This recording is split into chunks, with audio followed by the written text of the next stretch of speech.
Derrière la façade de la cathédrale Saint-Michel-et-Gudule se trame une histoire de Dieu invisible. Un lieu atypique qui a reçu la bénédiction de son doyen, ami de longue date du créateur de la pièce. Il est juif et athée, mais il a beaucoup de sympathie pour les croyants et pour la démarche croyante. Il m'a envoyé la pièce qu'il venait d'écrire en me demandant mon avis et j'ai trouvé cette pièce très bonne parce qu'elle pose de vraies questions à propos de Dieu. 3 religions et un seul Dieu, c'est à n'y rien comprendre. Un vrai supermarché.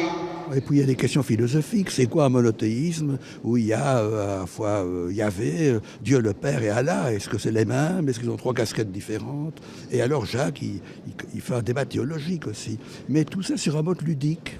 Parce que Dieu qui apparaît est un Dieu manipulateur, farceur, plein d'humour juif, qui veut absolument déstabiliser Jacques. Jacques, c'est l'écrivain, incarné par Bernard Crombé.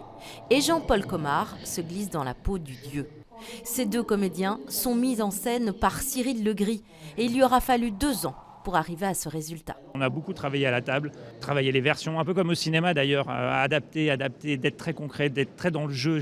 C'est important pour nous parce que c'est avant tout une comédie. Et dans la tradition juive, les prophètes engueulent Dieu sans arrêt.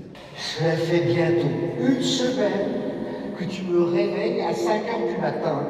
Tu ne me lâcheras jamais, mon Dieu. Un Dieu malmené dans un lieu de culte chrétien face à un juif athée, l'idée est originale. D'ailleurs, vous voyez, il y a au moins 800 personnes. Tout est rempli, les voies de Dieu sont impénétrables. Ce n'est pas la première fois que j'entre dans les rêves. Tu l'as déjà fait. Avec qui? Avec Freud.